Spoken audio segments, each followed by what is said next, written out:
Oi, oi, Savaloys. Yes, it is Thursday. No, it's not. It's Tuesday. Here you go. Ways been going. We don't know what even know what day of the week it is. Yeah, it is Tuesday. It is night. So it's UK Cowboys time. How we doing? You guys again? It's certainly been an interesting day. In fact, it's been an interesting week so far, I think. So, Yeah. No comment. Oh yeah, it has been like absolute non-stop. Like cannot keep up with the news, and like there's like all these podcasts, different shows and everything. It's non-stop.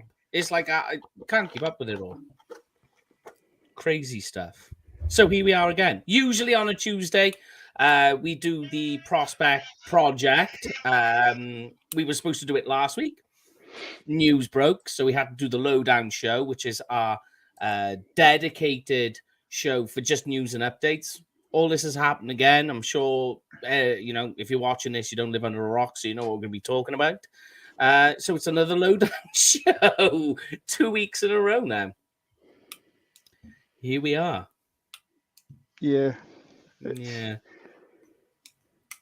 Certainly, I think we've certainly our group chat's been going 10 to a dozen, since sort of Friday, Saturday, and then today it just went up another level. So Yeah, it sure did that. Oh God!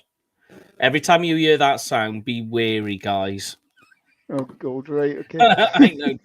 Don't worry. It was nothing to worry about. It's a group chat with various people we know that help keep us informed and updated. I am going to turn that chat off though, because it's going to be going pretty wild. But yes, guys, it is, of course, season 3, episode 50, 180 in total. We are up to the 50th episode of season 3. Wow.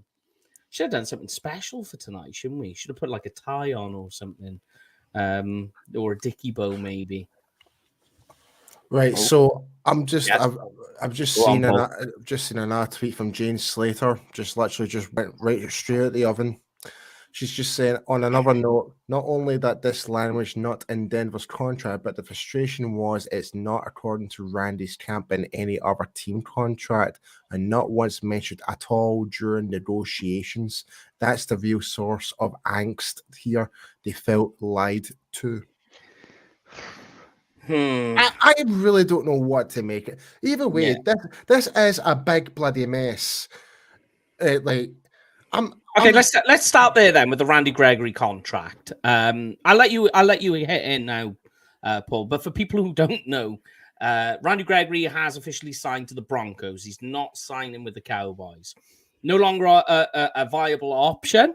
So they are going to have to look at defensive end in free agency in the draft. But hit me with your initial thoughts, Paul. You're about to rant on before I interrupted you. Yeah, I mean, we're kind of not aware. Like we're getting more updates as this story continues on through the hour. Develops, yeah.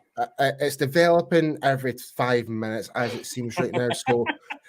So originally we thought it was just down to Randy Gregory wanting money. That wasn't the case. It was down to the fact that. It was down to the fact that Randy Gregory went for the exact same money. It was down to myself blamed Stephen Jones. I put the blame on him. Like that doesn't seem to be the case. It seems to be more down to the agent side of things now. So, but I will still blame Stephen Jones for this. He had every opportunity to get Randy Gregory signed early and cheaper as possible. It's just been an absolute mess. Mm-hmm. Yeah.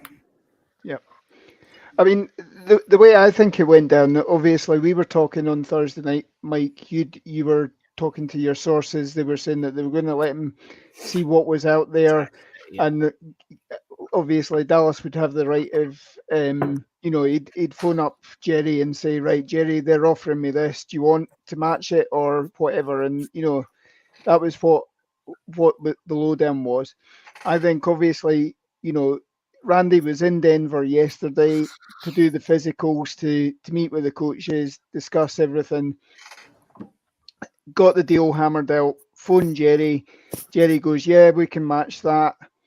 And it was only when the contract actually gets telexed across, and it's a standard, by all accounts, from Clarence Hill. It's the wording of the contract is standard wording for all Dallas Cowboys contracts, with the exception of Dak Prescott. Now, why Dak Prescott's different, I don't know, but Randy Gregory, obviously, he signed 2-3 extensions onto his rookie deal. So the wording of the contract's been there all the time. And it's only when he's signed this, or he's received it in an email or whatever, and again, his agent's legal department will have gone through this and said, wait a minute, we don't like this all of a sudden, and it's a clause about behavior and the fact that the team can claw back certain things if there's any infractions that lead to arrest, indictment, suspension from the league. And as we know, Randy Gregory's got a well-tarnished past, unfortunately. The next time anything happens, that'll be, he's almost like Josh Gordon now, that, anything that comes across Roger Goodall's desk will be a suspension immediately and then investigate later on.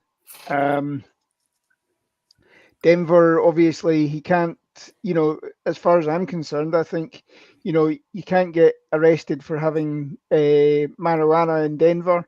You can in Dallas. You get arrested there, that's it. He's out the league.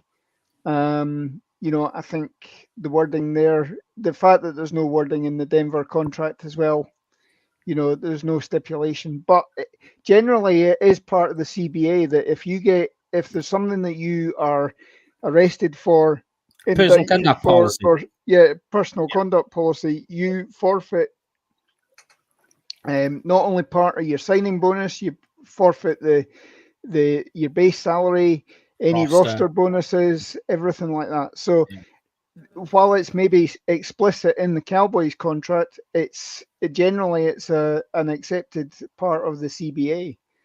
So true. I'm at a loss a little bit.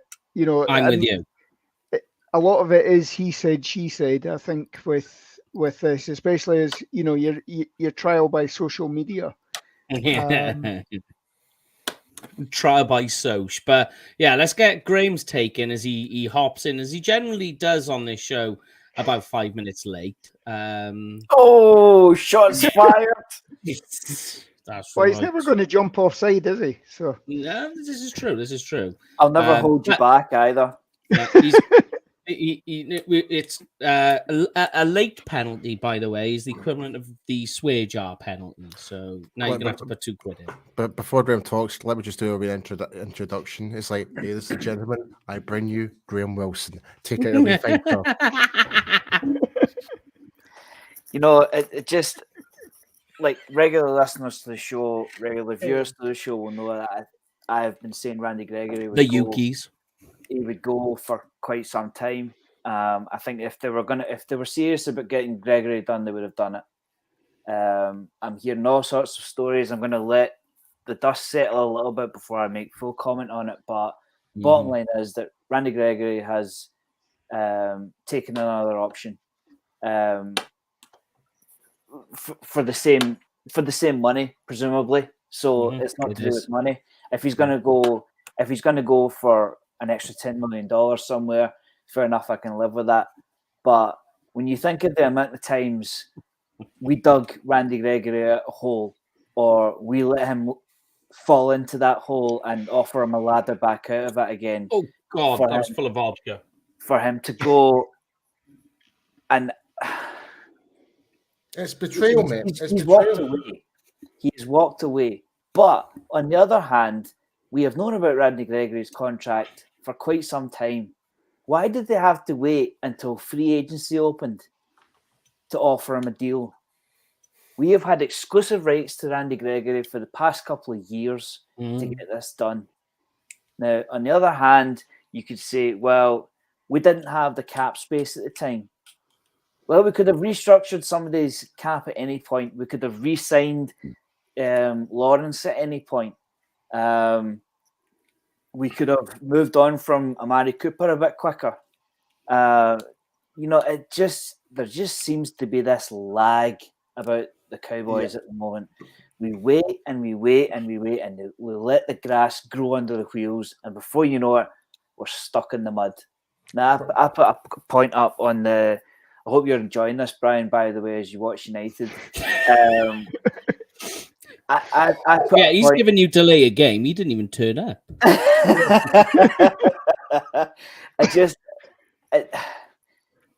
I'm glad the NFC East isn't doing much. I know Philadelphia have spent some money on Hassan Reddick, but nobody seems to be advancing either, which is a bit of a godsend to us, to be perfectly honest, because we've gone and created all this cap space, and the longer we wait, the less our free agent will be able to bring in. Now, I don't understand why they're doing all this restructuring and not giving Mike McCarthy the ammunition to go and spend it. Yeah. I'm lost for words, Graham. I'm truly am for this. And we kept talking about, Brandy Gregory is our priority. We should get him signed up. That's all we kept hearing about. And it's just completely been a smack across the face. We can talk about, yes, exact same amount of money, but it's I generally had it in my heart that I thought Randy was going to stay because of the sentimental and the social structure, the social help that he helped to get him out of those dark periods of time, for the suspension, all the crap he was going through. Dallas helped him every single step of the way. They could have cut him at any time and he would not have had an NFL career. If it wasn't for Dallas, if it wasn't for Steven and Jerry, he wouldn't have had no career in the NFL, but they stuck by him no matter what. And I do feel as though it's a little bit of a slap across the face. Me personally, I do feel that. I mean, this is going back to what we was talking about last week, though, when we were saying it's very strange of the Cowboys to drag their feet, and they seem to do it with all these contracts, and all the contracts that they get all end up becoming expensive, like Zeke, like Dak, Tank, for instance, as well, which we'll get to in a moment. But this is all as a result of them not pulling the trigger early enough. Now, we were saying in the offseason last year, we were like, let's get Randy Gregory signed now. If we get him signed now, while he's still under contract, before he explodes into the season, we'll get him now. We'll get him on a cheaper deal. He'll be, just about hitting double digits in terms of what he's asking for, which, as it turns out, is the case. And we'll be able to get him locked down. But as it stands, they let it go. They like you say, great. They get stuck in the mud and they let the tires spin. And nothing happens. Then you get to the end and you're stuck here. And this is what happens. So you get expensive contracts and then you get guys leaving the building before you get a chance to put ink to paper. And we was talking about this last week as well with Brianna. And she said the exact same thing that we were saying. It goes back to the age-old point that I keep raising about free agents. A free agent only leaves a team if his current team thinks he's not worth it. If you have a free agent coming to the end of his deal and you are desperate to keep that player around, you will move heaven and earth to keep him.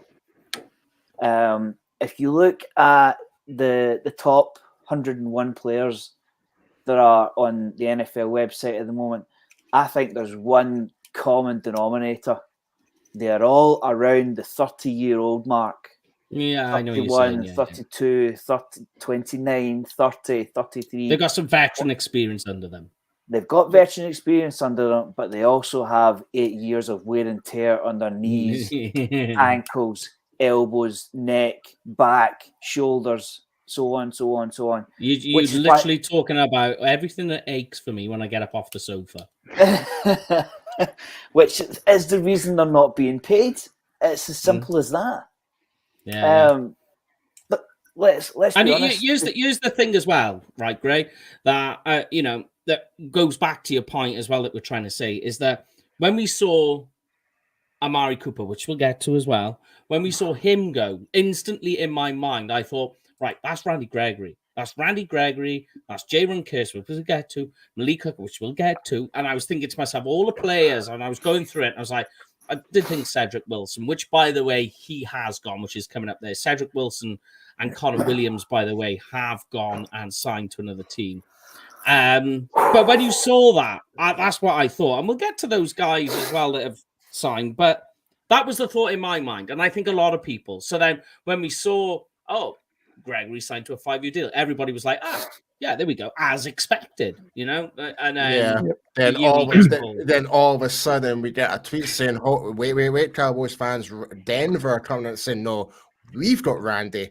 And next thing you know, it's an absolute onslaught on social media. You're seeing multiple sources coming in says, no, Denver signed Randy, not Dallas. And you're like, wait, what? How? And you're just I'm so mad about this. I really am. Well, here's a question for all of you, right? That I was thinking as soon as this popped up, right? So this has happened where, as reported, and as you were saying, Lorne, it's a jury by social media at the moment. But how it looks right now, where a player has signed and suddenly U-turned, and you've got star players like Amari Cooper disappearing, and you wonder about what's going to happen to Zeke next year and these expensive contracts. You have to wonder, and it's going to be a narrative that pops up, and you're going to see it on Good Morning Football. What is the culture in the Dallas Cowboys like if this is happening? Is there a poison that runs through it? And that's going to be what people say. But what do you guys think? Well, I mean, you just have to listen to Hanging with the Boys yesterday. They were, okay. Jesse was running the show yesterday, and he was saying that we've got rid of Amari. We're stockpiling all this money. He more or less said that we're hamstringing McCarthy this year so that we can bring in a new coach next year, somebody with the initials SP, possibly. And you're giving him a chance to buy the groceries next year. Yeah, to have a fresh slate. And then obviously we were all expecting that maybe there was going to be a parting of the ways with DeMarcus Lawrence at some point this offseason. News came through last night that he's restructured and it's brought his cap figure down seriously. We'll obviously created a nice room that about 12 o'clock today when it suddenly came through on our group chat, Gregory signed, and we're like, yeah, great. And then I think 2 minutes later, I saw that Hooker had signed as well, and we're like, yeah, okay. So you pretty much got the majority of the defense back next year or this year, and then you can focus on the offense in the draft as we've been talking about, and again, it's just this has just come about, but I think one of the problems, particularly with Randy Gregory, is that last year was the first full season that we had of him. Yeah. And if you're talking about, Dallas could have, as we say, we could have signed him mid-season or something like that. 2 weeks later, you've given him all this signing bonus, which, any suspension or anything like that, and there's clawbacks by the team, but you're still getting a charge on you don't get it immediately on your cap. You get credits to next year's cap. Yes. So, or cap down the line and what have you. So, if you sign him to a $50 million contract and then the next week he's busted for having a joint in his car or something like that, and then Goodall fires him and what have you, then that's it. You're out. You're still out a chunk of change. And I think maybe he's put that behind him, but there's still he's got to as part of his reinstatement with the league, he's got to undergo various counselling meetings with various league doctors as well as his own professionals, and that it just takes a missed situation like that where he misses an appointment with the league, and then, again that draws the ire of the league. And you just need to see how he actually copes with everything before you can. And then obviously there is a problem that you get to the end of the season and then you've got to start looking at how you're going to restructure everything. Yeah. And who knows if Dan Quinn had gone off to one of the other teams, we're bringing in another defensive coordinator. The defensive coordinator maybe doesn't want Randy Gregory, maybe wants somebody else. And we're seeing a lot of people. Obviously, the Bears got rid of Khalil Mack at the weekend there because he doesn't trade. It is, but I mean, again, it's it wasn't. He's maybe not fitting in with their new scheme or whatever. So, and their future plans. Yeah, and at 17 and $17.75 million this year, and 25 million next year, and another 27 million the year after that. It's better to cut bait when you can. So I see why Dallas do this approach, but yes, could we? People like that Prescott, get them signed early. Don't give in to somebody like Zeke Elliott and make him sign a $19 million contract that's so many guarantees. Not to credit you, Lauren. We had two hard years to get Dak signed. So yeah, we had to franchise him the one time. Yeah, yep. We're still kind of make it a deal. So it's been like over 2 years in negotiations to try and get him on a long-term contract. And look. Paul, can you bring up DJ Dog's comment? He's asked me a question. Yeah, sure. So for the audio listeners, Graham, I'm interested to hear your thoughts about Randy Gregory missing games versus the contract he got from Denver. To be perfectly honest, I think it's a huge deal for Denver. When you pair, in my opinion, our best defensive end from the 2021 season, you pair him with Bradley Chubb for a combined cap number of $27 million. Incredible. Mm-hmm. Absolutely incredible. Now, if he goes and misses games, fine. It's not a huge number, to be perfectly honest.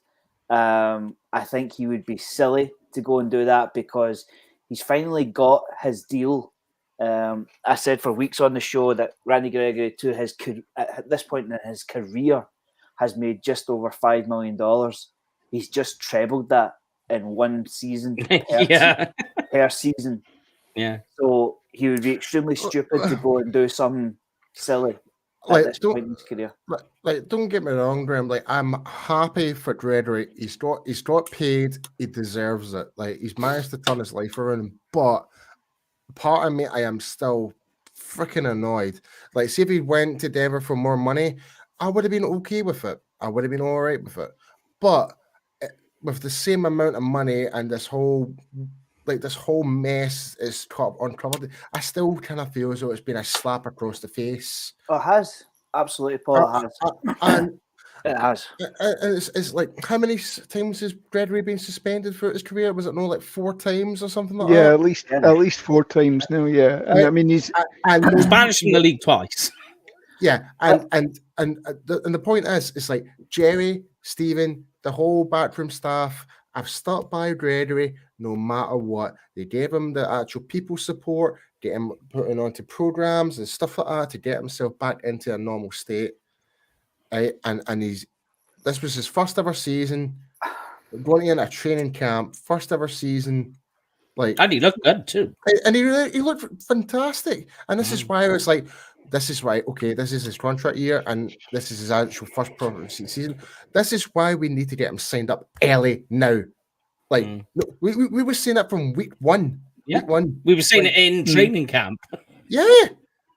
So and now you're going to start the season wondering at this stage. Obviously, we still got the draft to come, and we still got to see what they do in free agency because we'll talk about that in a moment.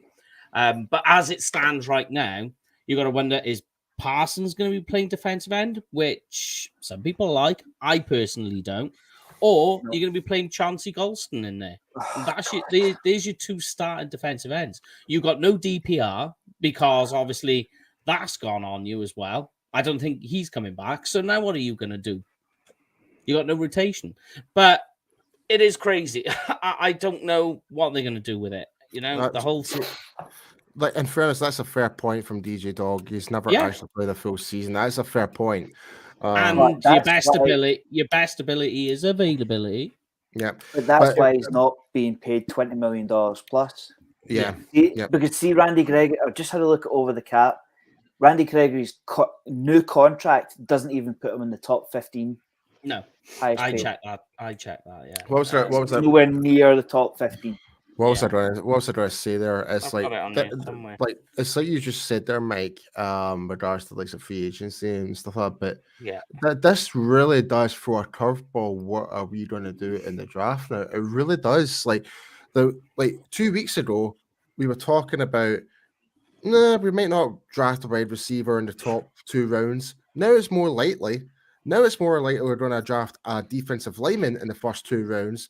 Now, it's now from the first priority was O-line and linebacker. Now it seems to be 4 positions, the 4 main positions now. I'm like, what the hell is going on? You can forget about O-line. No, no. We've lost. I've given up on O-line, Paul. I'm telling you, they've got their body, they've got their people for their starting line. They've got their starting 5, if you like. Yeah.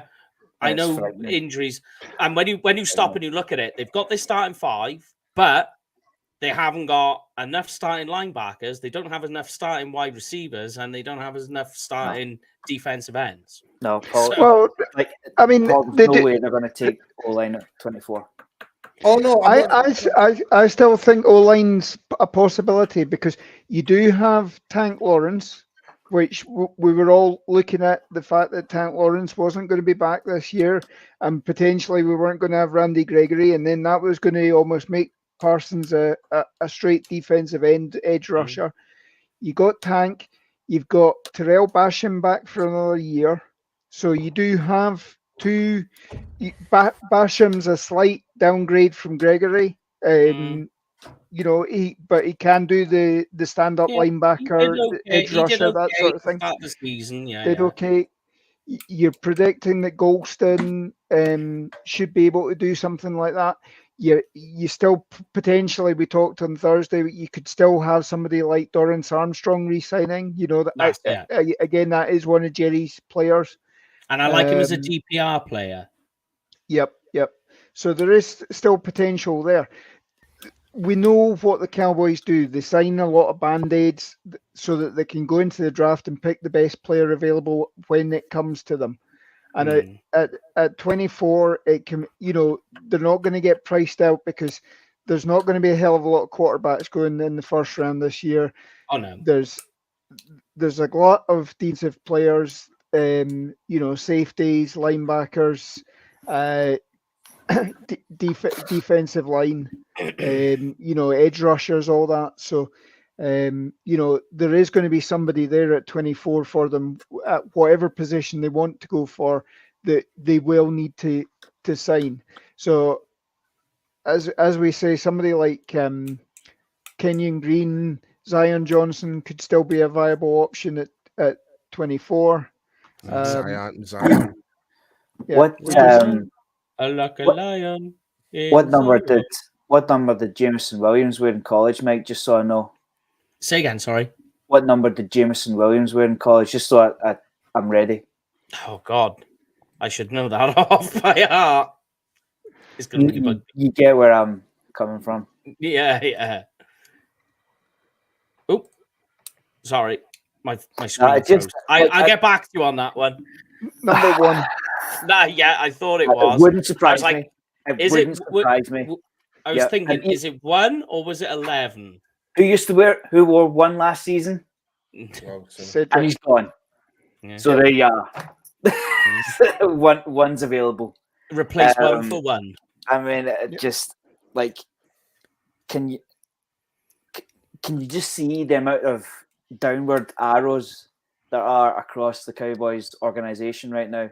It's not. Safety, It's not defensive promising. end, linebacker, offensive Really. line, wide receiver, tight end. Safety. But here we go. Let's go through a few of the other names, right, guys? And we'll try and move it all along. Otherwise, it becomes the Randy Gregory show, which it really is anyway. But we'll continue to move everything on. As we mentioned, Cedric Wilson has gone. That's a big loss. He was a good gadget player, I thought. And when we needed to, and we had him as that third wide receiver, he did exactly what we needed him to do. Good news, though, puts a smile on everyone's face. Connor Williams is gone. Same team. The penalty ridden. Some of it, I think, is down to technique more than anything. So he's gone. Old cornerback from Tulsa, Reggie Robinson Jr., he's gone. Has signed as well with Houston. I was hoping he might wheel around and make it through waivers. No, he was picked up pretty lickety-split. 4th round Greg pick. Zuerlein, you are sorry? 4th round pick. Yeah. They did try to stash him last year on IR. I think maybe perhaps the Cowboys done him a bit dirty.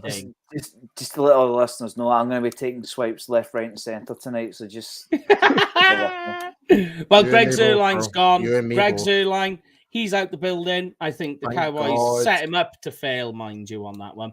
Blake Jarwin has been injury waived. See what goes on there. From what I've heard, it's not looking good. He's going to be playing in the league with the injury he's got. They have signed a long snapper, Jake McQuaid. You might recognize the name. Jeremy Sprinkle, they've re-signed. So he's back in the building. And so they have 3 starting tight ends. So I think that does put tight end off the market now in terms of the draft. But let's go with this one a sec. That safety Malik Hooker has re-signed with the Cowboys on a 2-year deal, $4 million. What do you guys make of that? I'm happy with it. Yeah. I'm not infused. It's a comfort blanket, pretty much. We've pretty much filled the void until we get someone better, I think. I don't know. I like Malik Hooker. I thought he was coming. I think he was starting to progress, but yeah. I think for the length of the contract and how much, I think that's actually quite a good fair deal. I want to go and check as well that Malik Hooker. So, $8 million. So if we spread that over the 2 years, $4 million, that puts him 24th in terms of safety rankings of cap costs. So it's a starting safety salary, which is what he is. So I can live with that. There was promise and progression there. Let's get on to this one, which we'll talk a bit more about, guys, is the Michael Gallup signing. So it's $62 million over 5 years. But what is interesting is cap hit. By the way, the contract's written in 2022 is only $4 million. Ooh. Yeah. And essentially, it's a 2 year. You're talking 27 million, I think it is, for 2 years. Yeah. So you could potentially walk away, and assuming he doesn't get injured in the 2023 going into 2024, all the guarantees run out. Then 2024, he's guaranteed if it's injury, but you could cut him for just not being able to hack it anymore or being a casualty cap casualty. You can still cut him, and you're only in for the remaining pro rata of the signing bonus. So it'd be much like we got with Cooper, where you just we're cutting $6 million dead on the cap this year.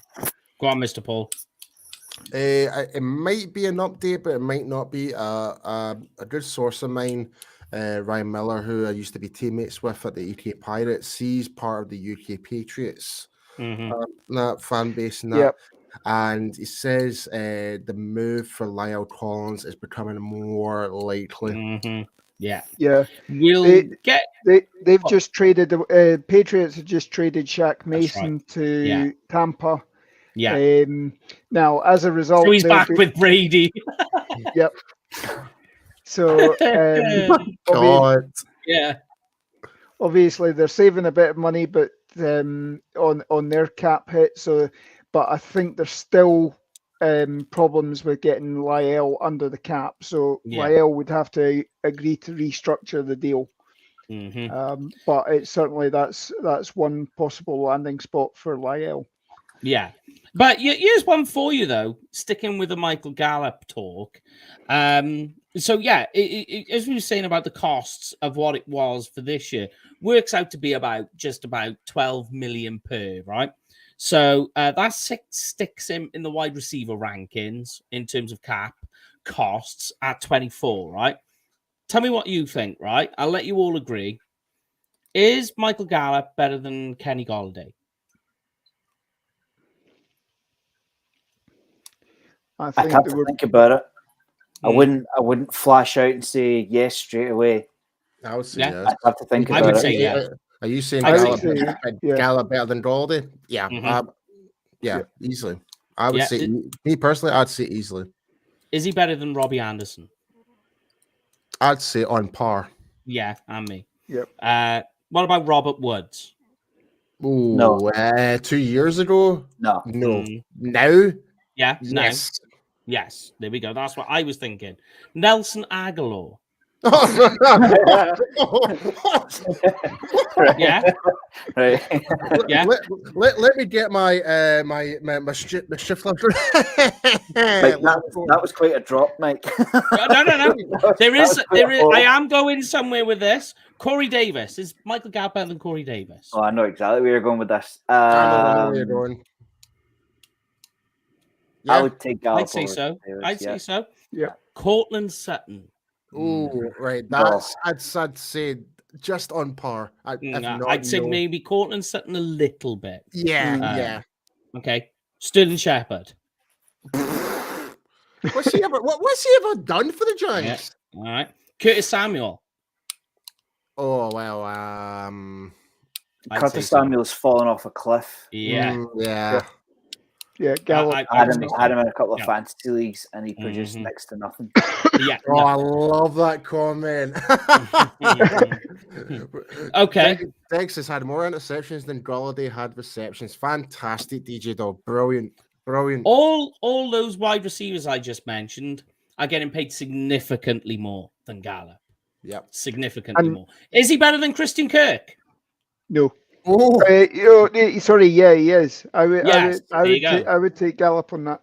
There are people within both ex-teammates and people within the Cowboys organization that would actually argue that Gallup hasn't had the opportunity in some respects, but he has the potential to be a number one receiver.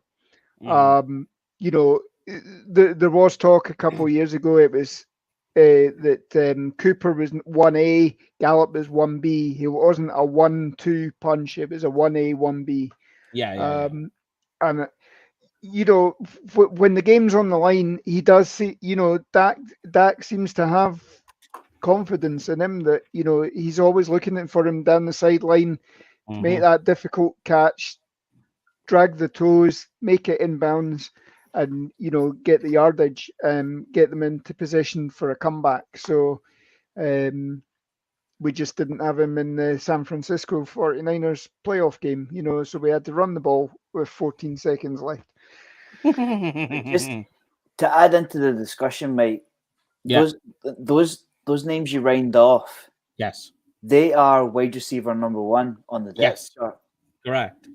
Getting paid a lot more. Is Michael Gallup wide receiver number one? No. But it could be for any other team. No, I disagree.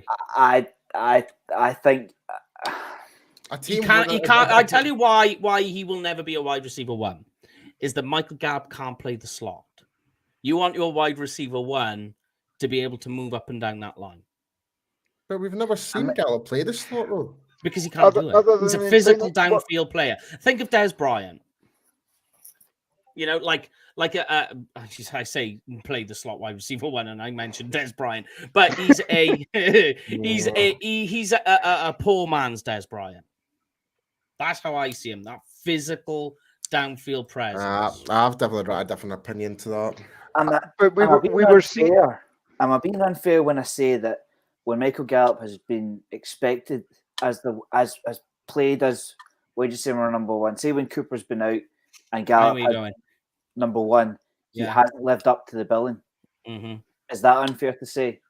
No, that's not unfair. Yeah. Which worries me, because right now, in terms of salary cap, Michael Gallup is the Cowboys' number one receiver. And not to mention as well, Graham, we don't even know when his actual due date of coming back to play in the team is, because he's come back from that injury. It's going to be mid-season. It's going to be mid-season. He's going to miss pre-season. He's going to miss training camp. He's going to miss everything. He's going to be rehabbing. You know? I'm finding it really, really tough. Like, are you guys saying you would prefer Cooper over Schultz and Gallup? If I was talking Cooper or Schultz and Gallup, which one would you take? Cooper. I would take Amari Cooper, and it's not close. Mm-hmm. I know where you're going. The only thing I will say is that finding a good tight end is harder to find than a good wide receiver. That's the only thing I will say. But you don't ever want to let talent go. And this team is worse for letting Cooper go. Yeah. Or the offense is, anyway. And I think the other thing as well, I mean, I'd said on Thursday night that, you know, there seemed to be this disconnect with Dak. Whether it's that he's trained to go take the safe option or whatever, but you know, Aaron Rodgers throws into double coverage to get Devontae Adams the ball. He doesn't do that with Gallup. He doesn't do that with Cooper. Mm-hmm. Last year, Schultz was probably his safety blanket, the same way that Witten was for Romo. Schultz was developing into that for Dak. I think that's why they've kept Schultz. Particularly, obviously, Jarwin wasn't going to be an option this year. Cutting Jarwin allows him to file an injury grievance, and he'll be able to at least set himself up for a better payday, if nothing else. And he'll get his retirement fund. And gets his retirement fund. So that's why they've done that. They were obviously, that was going to then be a major need if you're only talking about McKeon and Bunting. And I just, you know, this time next year we'd be sitting there going, we're paying Amari Cooper $20 million to be sitting on to be running decoys. Yeah. Now, there might be a case that you're going to add by subtracting. So you take away Amari Cooper, it forces Dak to be more using all the weapons that he's got, and actually, you know, it might make the offense slightly better. Rather than Amari took on the double coverage and left everybody in single coverage. It may, but that, you know, we could then still. It's up to Keller to scheme it. We talk about all these weapons that Dak has. If Dak's looking for, you know, if Dak's got to go through 5 or 6 progressions to get to somebody who is free, then, you know, that's making it difficult for Dak as well. So take away one weapon, you've got less weapons to worry about, but you're more likely to use them. Yeah. I think we might be seeing the go on, Paul. Yep, just got announced. Rob Phillips has just tweeted that the Cowboys have 2 fifth-round compensation picks for this year's NFL draft. So we've 9 picks we've got now. Yep. So I'll tell you exactly what we've got. Just a very quick one though, as we flashing up and we're talking about Amari Cooper again. Amari got traded to the Jaguars Friday. That's our next topic of conversation. Clear $16 million on the cap. Cleveland. Cleveland. Did I say Jags? Yep. Yeah. And I've written that down on this. Jaguars are signing everybody. Sorry, mate. So we've now got the 176 and 178th pick. Okay. We go. I'll just save that there. There we go, and we'll get that going properly. Do yourselves a favor, folks, and don't look up the Cowboys' 5th round picks. Yes, that is a vote of contention. Don't do that. Yeah, don't do that. So I mean, the only significant 5th round pick really the Cowboys have ever made was the running back about 6 or 7 years ago. I'm trying to remember the guy's name. It'll come to me now. Oh, Dunbar? No. Joseph Randall. Oh, yeah, Randall. Yeah. Yeah. He was really the only 5th round pick. Didn't he get called shoplifting? Oh, yeah. I mean, he was everything. He was shoplifting, the drugs, beating his girlfriend as well. Oh, yeah, that's right. Yeah. And he was selling knockoff aftershave as well. And I think he's actually he's behind bars now. I've heard. So, yeah, I did. I think I seen something from last year that cropped up on that one for something else. I think it might have been domestic violence, wasn't it? Yeah. Anyway, there's a 5th round pick for you to add to Graham's point. But let's talk about Amari Cooper. Give us your thoughts and opinions at home as well. This is the big one. I'm wearing Amari Cooper in respects to it because, as all my jerseys do, I retire them when the player is no longer with the team. So I need to buy another frame. So yes, Amari Cooper has gone. He's off to the Browns. There's something Cooper's going to like: cold weather and open stadiums. The two of his favorite things. I do think I understand the reasoning behind what they did. You could argue about what you'd expect more in the trade. I was thinking maybe they would switch picks. Like you get somebody like, say, Cleveland, and you'll go, right, we'll take your 2nd round pick off you, but you have ours. So you go up in the draft to get a better pick. I think that was more of an incentive for what they did do. Although they did get an extra pick, and they've switched 6. I was expecting to switch maybe a 2nd or 3rd round pick instead, purely on the basis of his cost. His cost was astronomical. I'll let you go first, Gray, down here. I can see you're eager to go. Yeah. Give me your take on the Amari Cooper trade. Costly, embarrassing, uncalled for. I mean, people bring up the point, but his salary was a bit high, wasn't it? Let's rhyme off who's round about him. Hopkins, 27 million per year, receiver number 1. Jones, 22, receiver number 1. Adams, 20, receiver number 1. Keenan Allen, 20, receiver number 1. Mike Williams, receiver number 2, 20 million. It's not a huge 20 million is not a huge number. Not for wide receiver anymore. It's not. Especially when Devontae Adams is asking for 30 now. Do you know what? See if Amari Cooper had played for 20 million on this year's cap, no one would have batted an eyelid. Yeah.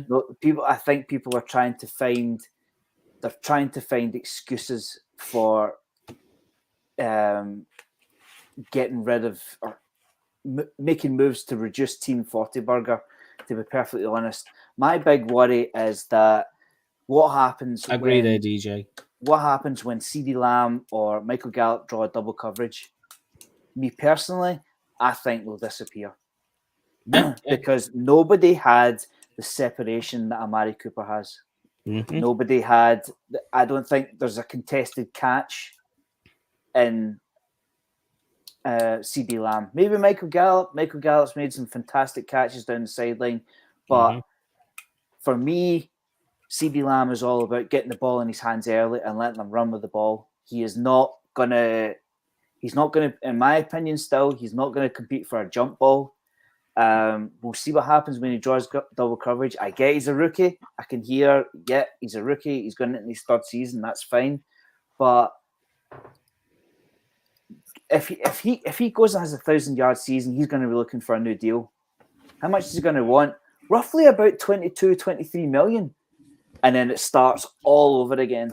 Mm-hmm. I just think you've got to keep your talent around. You've got to keep your pillars in place, or your house starts falling. That's why they felt they had to keep DeMarcus Lawrence.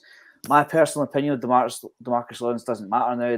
They've re-signed, they've extended him. That's fine. For me, a 5th and a 6th for a first-round talent simply because of the money that he's on is not good enough. 2 years ago, we were quite happy to give up a first-round pick to get Amari Cooper. Now we're letting him go for a 5th.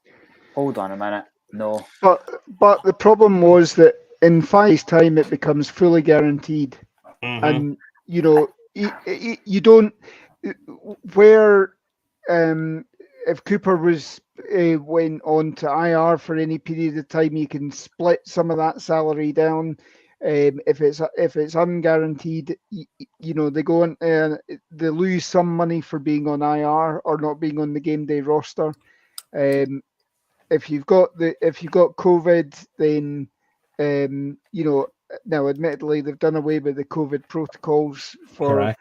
vaccinated and unvaccinated players, so you weren't going to have that problem this year. But the whole fact that that Cleveland are now going to be basically whether he becomes belligerent like OBJ did and demands to be traded halfway through next season or whatever, when Baker Mayfield's floating passes over his head by 10 yards or whatever.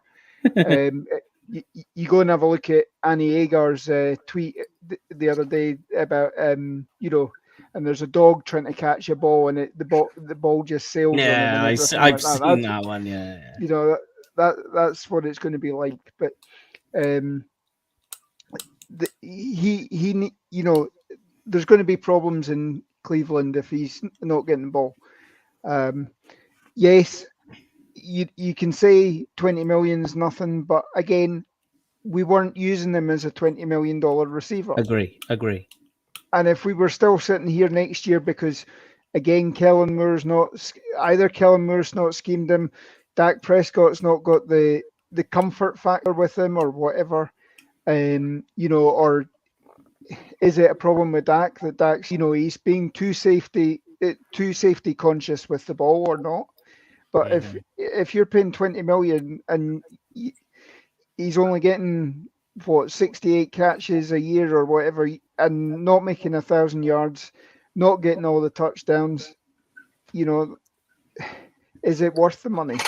Yeah, I mean, it's a simple case that you go. I'll let you speak now, Paul.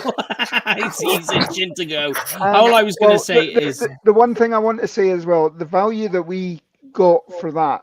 If you think we picked Robert Quinn up from Miami for a couple of years ago, we got him for a 6th rounder a year down the line, not this year.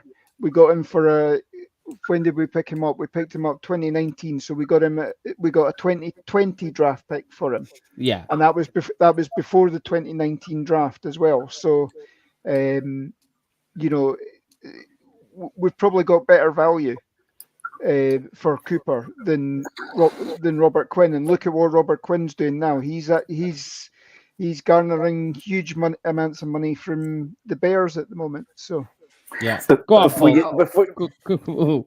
Just one line, Paul. One line, Paul. I'm going to help your point. One line. Christian Kirk will make $18 million this year. That's all I'll say. Christian Kirk, $18 million. Amari Cooper, $20 million. I know which one's better value. Yeah. Well, yeah. Paul.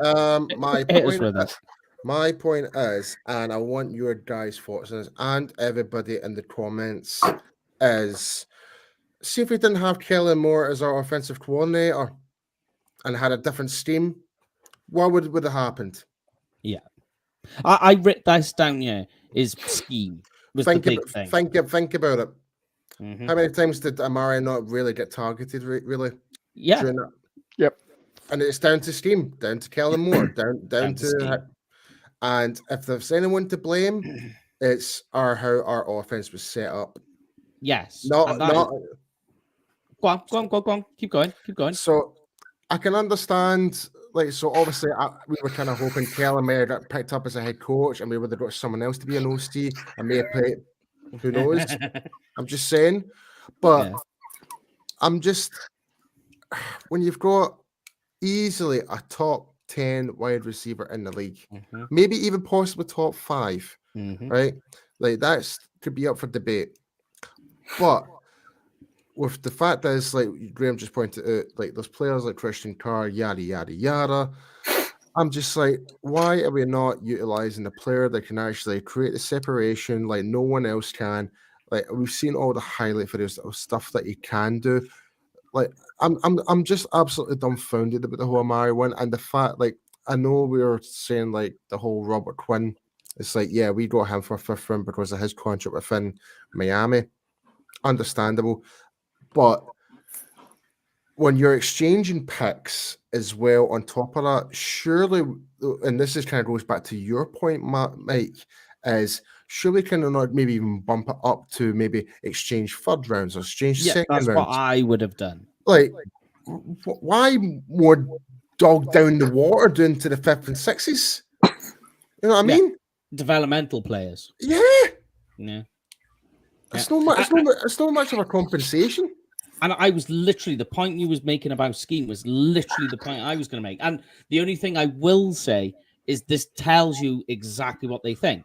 That you go one of 2 ways, don't you? If you've got, and I agree, a top 5 wide receiver, is you go one of 2 ways.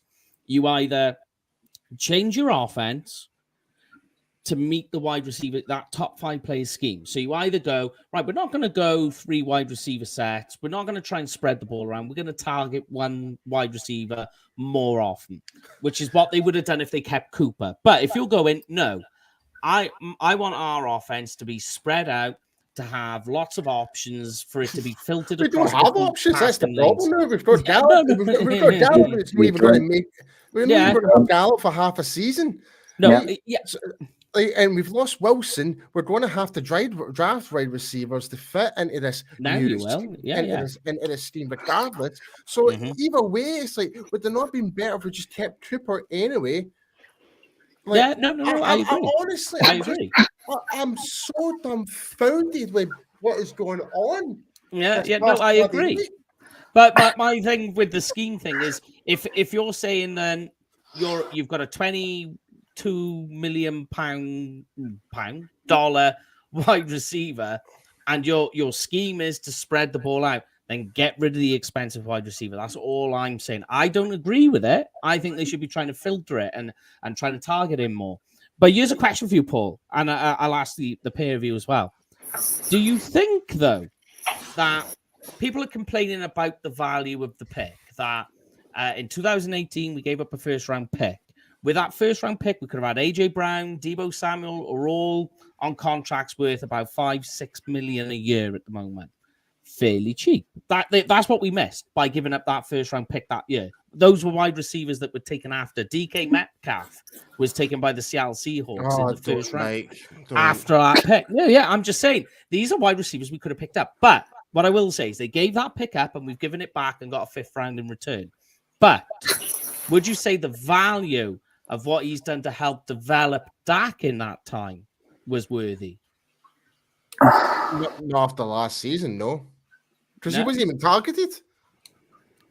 No, but he's helped on the offense to do things so Dak could develop in that time. So he's really helped Dak develop in that time. Although costly, he has done that. Yeah, I agree to a certain extent, yes. But I'm just... Yeah, I'm done, man. I'm done talking about, like, this front office. It's like, as if I can't lose any more on my bloody hairline right now. It's actually going down to my bloody crack right now. The way I'm seeing it. All right, let's move it on to DeMarcus Lawrence then, so we can move it on to something else. So he has been re-signed to an extension deal for another 3 years. It's fully guaranteed as well. So that does one of 2 things. Helps DeMarcus Lawrence out because he's getting money. And number 2 is it helps cap relief because they can spread the rest of the cost over the other remaining years. Means that Tank's yearly cap costs go down to 30. You're right, Paul. No, He's got too angry. He's got too angry. nah, I just jammed my finger there. So, what do you guys think? I think it's a good move. I am you can say whatever you want about DeMarcus Lawrence as the player, whatever, not like, but as a team player, I think he actually done us a favor massively. Yeah, like we still do have one of the best run stoppers. I think. Like, I know you're not still got your opinions about him, Graham, but I like it. But we've probably need him more than ever now with this extension now. And I think he kind of realizes it. So there's going to be more of a higher demand for D-Law to perform now as well, even with this extension. It's good for him. Yeah, it's good for the Cowboys, bringing that cap down. Great. Like, that's probably the only praise I'm giving the front office right now is that.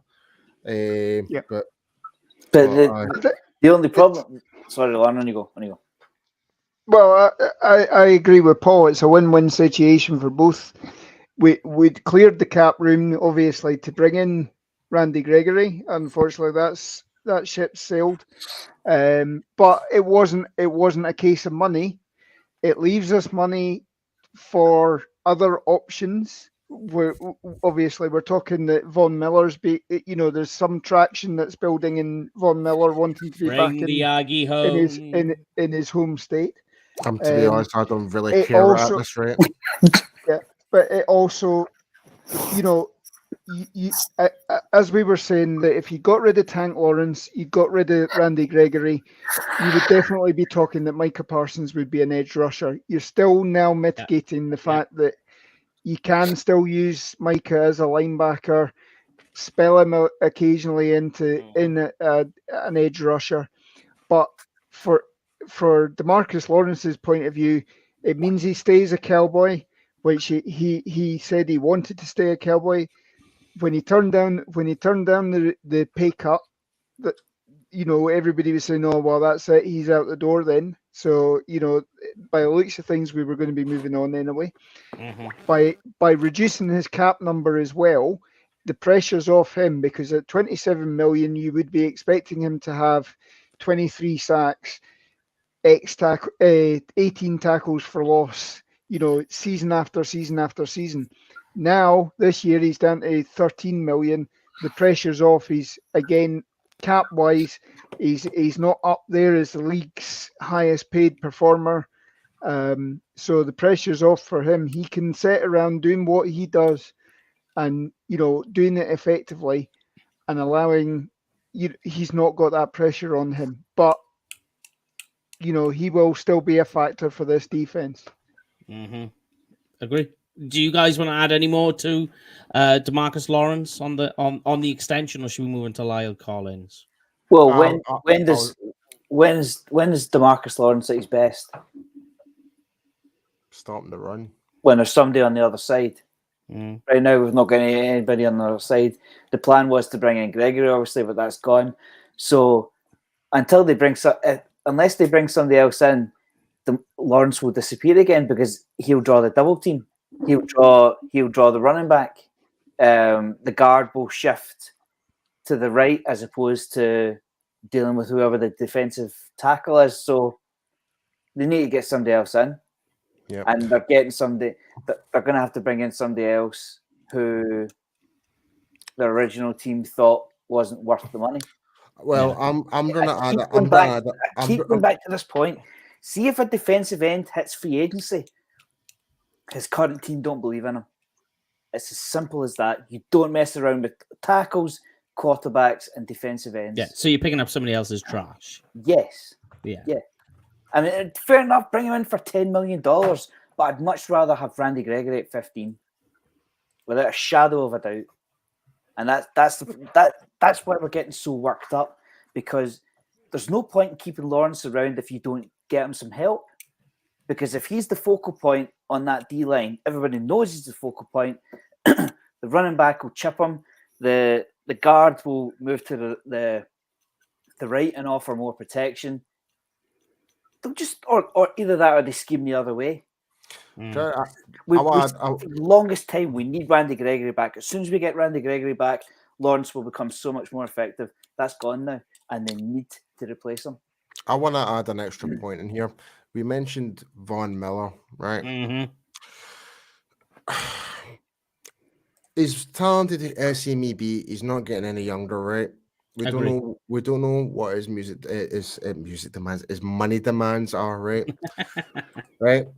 My problem is though, it's going to be a short-term contract. It's going to be maybe a 1 year, 2 year fix, and that's it. What do we do from there?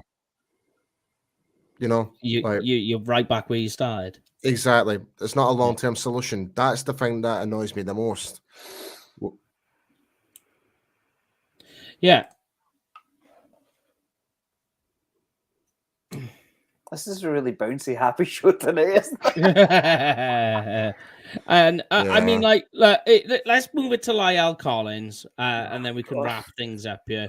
That they are looking to, he is on the trading block. There is interest, but here it is for you, right, guys? Because we know that this looks like it's in the cards that he's going. So I thought what I'd do is I'd make you guys guess who had more, right? It's Lyle Collins versus Terrence Steele, all right? So first of all, just to give you an idea, this is on a per snap basis because Lyle Collins played 743 snaps, Terrence Steele 917. Okay, who had more penalties? Lyle did have more penalties on less snaps, all right? Okay, let's go with sack rate. Who had the worst sack rate? Lyle or Terrence Steele? Lyle again, I would say. Did, yeah. By a significant amount, nearly twice as much. Who had more quarterback hits? Terrence Steele or Lyle Collins? Collins. No, that was Terrence Steele. I just had to throw that one in there. All right. Who had the worst pressure per pass block? So who gave up more pressures per snap? Collins by a significant amount. So Steele is at 5.8%. Lyle was 8.5%. The only thing I will say that Lyle Collins, when I went through and checked or in depth in the snaps, in terms of run blocking, Lyle Collins clean swept it all. What you could also say though is Steele played left tackle at points as well last year, which means he was up against the best pass rusher of the opposition. So that's something else in his favor.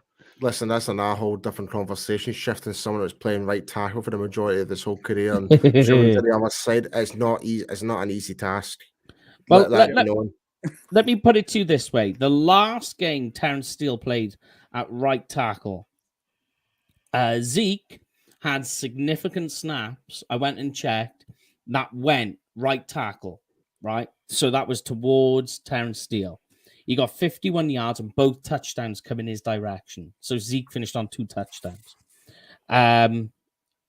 Against the Falcons, Steele was in again. Zeke went and scored 2 touchdowns. When Lyle Collins came back, because if you remember, he was put on suspension for things. Kansas City was his first game. He gave up 5 pressures and a sack. Washington, the team gave up 5 sacks, and Collins had quite a bad game. San Francisco, in that game, he was one of the worst offensive linemen. Gave up 3 pressures and 2 penalties, one of them mitigating a first down. A very significant game-changing first down. So basically, it's a mixed bag with Collins that it depends what you want to go for. Looking statistically at the 2 players, you've got Terrence Steele, who seems to be has a bit more continuity with his pass blocking, but he needs obviously time to develop more to become a run blocker, where Lyle Collins is the other way. Yep. So I just thought I'd throw that in there because I just thought, Here's a question. Is anyone having a problem with losing Collins? No, I don't. Nope. No. I don't. I don't. Me. What about you, Drum? I'll on, tell you Andre. why. Yes. So one of the biggest issues on the team was the offensive line. Yes. The Cowboys are going to fix that by getting lighter. Mm-hmm. No, I get that point. I get that. You know what I mean? And why did Steele play left tackle? Because Collins was injured. Because Smith was injured. Mm. So the solution is to get rid of one of our tackles. No. Yeah. No. I mean, like the old saying is in NFL and college, you can never have enough offensive linemen. I mean, Like you ask any coach in college and NFL, and you say, "What did you wish you had more of?" And they'll all go offensive linemen. yeah, I mean, Always the way. they're like quarterbacks. They're like defensive ends. If you've got a good one, they don't hit free agency. Mm-hmm. So again, we're dealing with somebody else's trash. Mm-hmm. Now it's all, like, fair enough. We can go right. Okay, let's move on from Collins and we'll draft one. Let's move on from Leighton Vander Esch. We'll draft one. Let's move on from Amari Cooper. We'll draft one. We've only so many picks. See, We can't do that. We can't do that for every single position, and we certainly can't do it on day one and day two. see, Graham, see when your point is talking about like picking up someone else's trash. I kind of slightly disagree with that because that could be down to they just can't afford them anymore. What we just done with Cooper, essentially. You know what I mean? But not a tackle, Paul.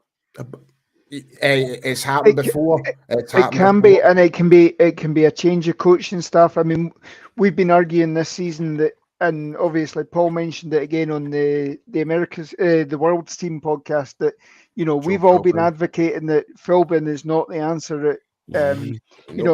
It's almost like Paul Alexander, that failed experiment that we had with him a couple of years back, where we got rid of him in the bye week and brought Mark Colombo back in and Hudson Houck as a consultant as well. An offensive tackle, if the offensive, and the talk is that, and we've been arguing that, we don't know what this offensive line's trying to do. Is it, McCarthy obviously has his basics in the West Coast offense. There was talk that some of the offensive line play in that down spell was that we went to, there was a noticeable shift in the way that we were blocking. It was almost West Coast techniques that were being used there, compared to the first 5 weeks of the season where we'd been big on big, traditional Dallas, sort of big wall of Dallas, that sort of thing. We weren't having that. That's maybe the coaching with Philbin, and that's maybe that's why these guys get turned over. We're not seeing, we're now into sort of the third decade of free agency, and we are now seeing a greater turnover. You are seeing more and more teams that are just churning players out, using them for 4 or 5 years and then letting them go off. And they will go off and have a successful career with other teams. So it's not necessarily, particularly now that the contracts are getting so high, and in the last couple of years, the contracts have been so high, but because of COVID, there's been a lot of cutting the slack, to try and make it, because the salary cap values or salary cap ceilings have dropped. We're only just at the level we probably should have been last year if there hadn't been COVID. And that goes to the point, mind you, about the Amari Cooper being traded. I think because obviously you do your cap projections, and we've had that bad year where it's gone back. I think if we were on schedule and that COVID year didn't happen, I think Amari Cooper's not traded. Yep, 100%. Yeah, I think that Amari Cooper is your best example of a COVID casualty, if that's the right word to use. Probably not. But I think in terms of what Graham was saying about picking up other players' trash, I think that's I do get what you're saying, Grape. That in generalities, you are picking up a lesser player.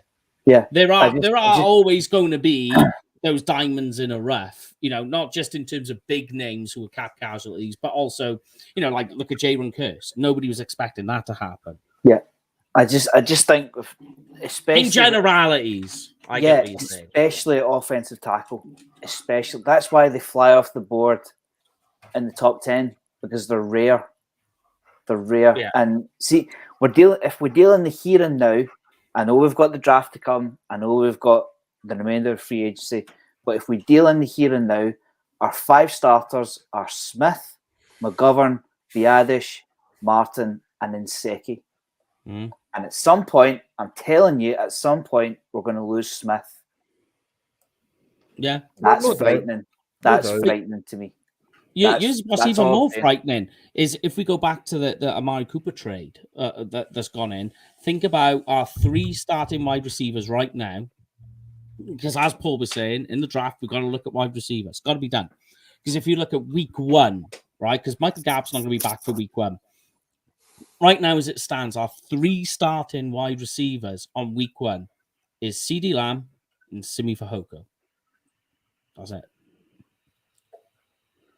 That's it. Noah Brown. That's Noah Brown, yeah, but I see him more as a special teamer. Although he has been known to be out there. We don't actually have Nseki, by the way. Nzeki's a free agent. Don't make it worse, Lauren. Yeah, he was on a 1-year deal. Yep. We've got Josh Ball. We don't know what we've got with him. We've got Matt Farniok. We don't. Matt Farniok, we thought actually looked quite good at centre, but he's a utility piece that you can use across the line. 7th round pick. Yep. I'm still going to say this. I want us to try and draft Cole Strange from Chattanooga. I'm saying that's the guy I want in this team. I get the people saying that we've still got the free agency and we've still got the draft to go, but how many positions do you all think we have holes in right now? Off the top of my head, 4. Left guard, questionable at centre. We definitely need a tackle if we're going to get rid of Collins. We need to replace a defensive end. We could do with another defensive tackle.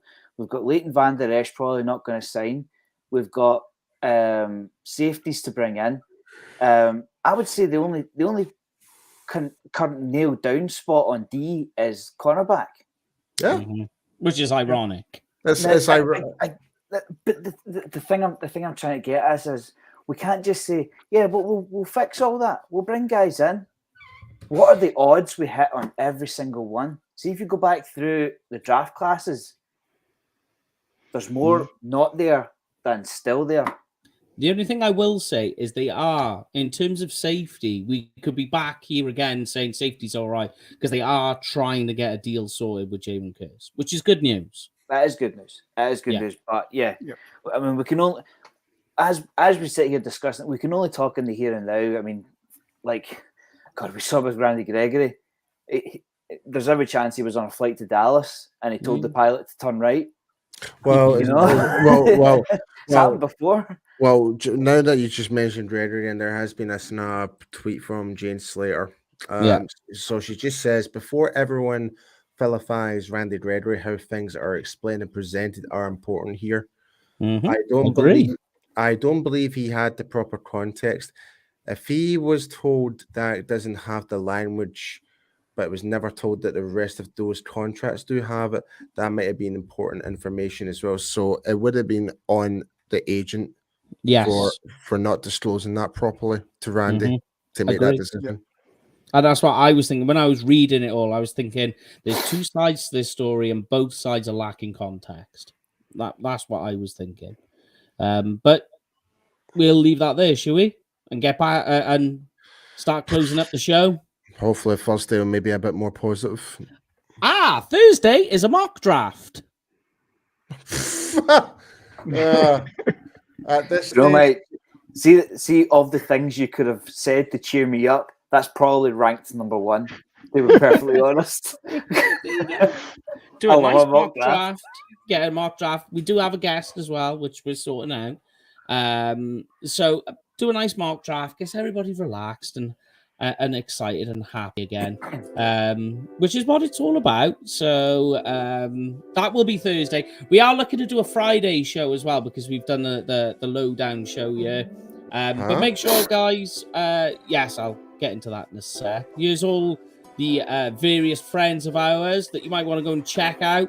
Some of them are going to be coming on the show as well. Who wants to do the sponsorship read? Anyone want to do it? I enjoyed somebody else doing it last week. Who wants to go for it? I did it last time. Go on then. Right. Come on, Lord. Okay. Obviously, we're through with COVID. We're looking at going across to games next year. If you are going, use Cowboys Experience to book. They'll arrange meet and greets, they'll tailgating, game day packages. They'll work with you on your timings when you're arriving, when you're leaving, try and fill in as much as they can for you. And of course, if you use the code UK Cowboys, what do you get? Some free stuff, baby. There we go. And nobody was dancing, by the way, while that was on screen. But that is it for this week. As I say, back Thursday with the draft show. And on Friday, because we've done the lowdown, Brian wants to come in and do the prospect project. And we're looking at wide receivers. So we're going to try and squeeze that in. Try and get it under the radar if any of you guys are up for it. But that is it for this week's show, the lowdown show. As I say, back Thursday, let these guys sign off, and then we'll hit you with the final video. So leave it to you guys. See you on Thursday. Hopefully it's more positive. Yep. Let's have a good couple of days and see you back here on Thursday. Jerry used to love a splash, didn't he? It's all about the splash. Oh well, let's kick this off. See you all on Thursday, guys.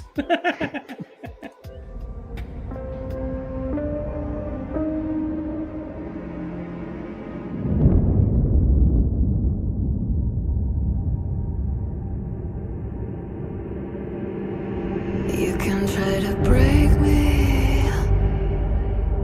I cut my teeth on people like you. It's gonna take longer to take me down. I'm a step ahead, watch me wear my crown. Don't need a knight to guard the cave. Can count the dragons that I've slayed.